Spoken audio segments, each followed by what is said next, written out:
school us in what you've brought with you here today. So ground beef, obviously, my go-to is 80-20 chuck. It's the best way I to like make a burger. 80-20 as well. The best, yeah. I think it makes a nice burger a nice chew. Hand forming is important. Yep. Obviously, fresh ground beef is the most important, but hand forming is important, but there's a better way to do it. I'll show you real quick.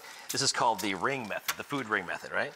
You want to take, like, let's imagine, like, what are we doing here? Like a 4-ounce wad of meat, right? Watch this. We do nothing but press it into the ring.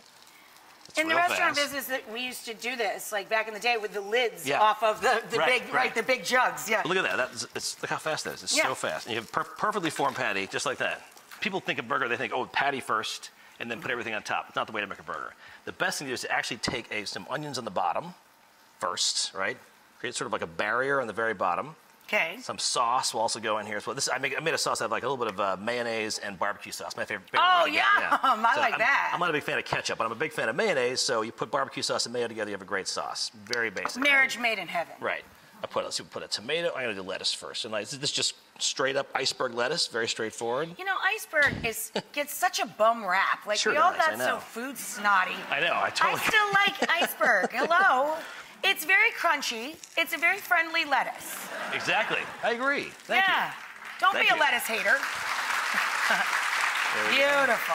That's a work of art. Thank you. Also, I think it looks better anyway. And then a little more sauce. How many burgers do you think you eat a year? Oh, you don't want to know.